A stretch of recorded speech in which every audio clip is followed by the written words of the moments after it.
لو حطيتيها على راسك بس وعلى فروة شعرك يومين هتدعيلي شعرك ده مش هيتسرح من الطول بتاعه والكثافة بتاعته. اسبوع وهتدعيلي، صدقيني اسبوع وهتدعيلي وحياة ربنا هيطوله جدا، هيخلي شعرك كثيف. اوعى بترفرفي بشعرك كده رايحة جاية ترفرفي لهم في الشقة. لو استخدمتي الوصفة دي كل يوم على شعرك ايه اللي هيحصل بقى لشعرك؟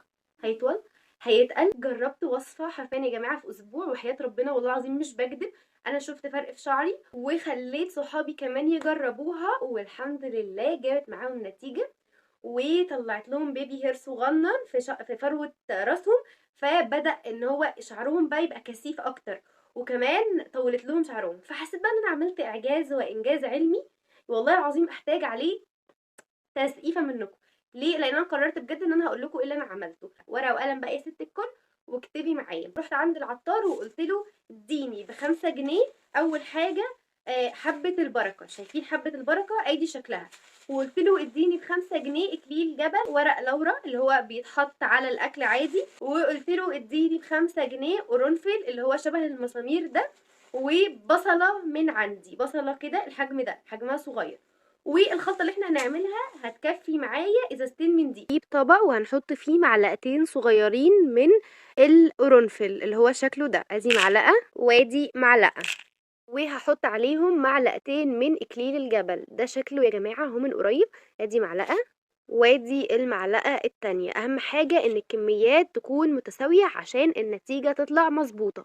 وهحط عليهم معلقتين من حبه البركه السوداء ادي شكلها اهو، ادي اول معلقه وادي تاني معلقة. وهحط 5 أو 6 ورقات ورق لورا اللي هو ده. وهنجيب بصلة صغنونة حجم صغنن نقطعها 4 كده. المكونات دي بقى اللي احنا حطيناها بالمقادير اللي احنا حطيناها 2 كوباية مية من الحجم ده، ونحطهم في غلاية أو في أي حاجة ونغليهم على النار. بعد كده نصبر عليها لحد ما تهدى ونغطيها عشان تحتفظ بالزيوت بتاعتها. تعالوا بقى هوريكم هنحطها يبقى شكلها عامل ازاي ونحطها ازاي على فروة راسنا.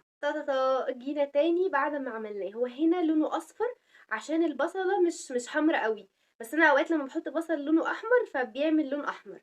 ده المفروض هو كده سخن، المفروض نغطيه وكمان نستنى لما يبرد، ما نحطوش على شعرنا وهو سخن. طيب اول حاجه بقى الكميه اللي احنا عملناها دي هتكفي معاكي في التلاجة اسبوع.